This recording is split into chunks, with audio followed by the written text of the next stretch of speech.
Hi, మనకి FLN కార్యక్రమంలో భాగంగా మనకి ఇలాంటి కార్డ్స్ మనకి ఇవ్వడం జరిగిందండి.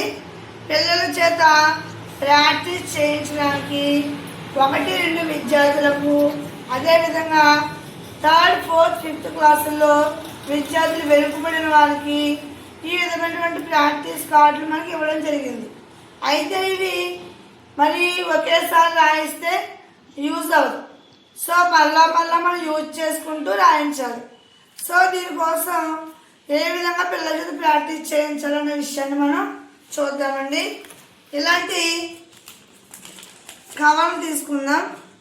ఇలాంటి కవర్లో మనం ఈ విధంగా కార్డును కనుక పెట్టుకుని, మనం ఏ అక్షరం కావాలితే ఆ అక్షరం కార్డును పెట్టుకుని మనం మార్కర్ తీసుకుని, చూడండి పిల్లలు, ఫస్ట్ 1 మీరు ఏ రాయాలంటే ఇలా గీయాలి. Second step 2, third step 3. ఈ విధంగా రాసుకుని మనం మళ్ళా చక్కగా మునుపట్ల ఎరేజ్ చేసేసుకోవచ్చు. రాస్తావో చూస్తా, రాయమ్మా.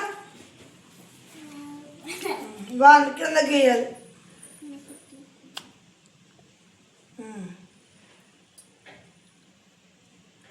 Very good.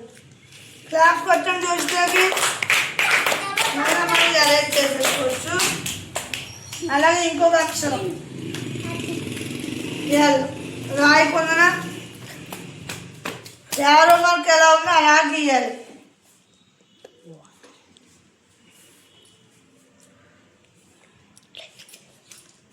సెకండ్ స్టెప్ కలిపి ఇక్కడి నుంచి కలిపి ఫస్ట్ నుంచి. ఓకే, ఏంటిది అక్షరం ఎల్. దీన్ని మళ్ళీ మనం ఇలా అరేంజ్ చేసేసుకోవచ్చు అండి. ఇది నెక్స్ట్ అభినందన్ రాయ్ బీరాయ్, నువ్వు ఇది పట్టుకో. సాత్విక్ ఎన్నరాయ్, 50 మార్క్ వైపు గీత గీయాలి. మీరు గీయండి. ఇక్కడి నుంచి సెకండ్ స్టెప్ ఇది. ఇక్కడి నుంచే మళ్ళా థర్డ్ స్టెప్ ఇక్కడి నుంచి బి. థర్డ్ స్టెప్ పైకి రాసుకురా.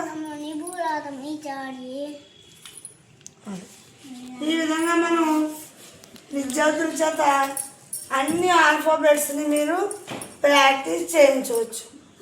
బాగుందా? చేస్తారా? చేసుకొని ప్రాక్టీస్ చేయండి. ఓకే.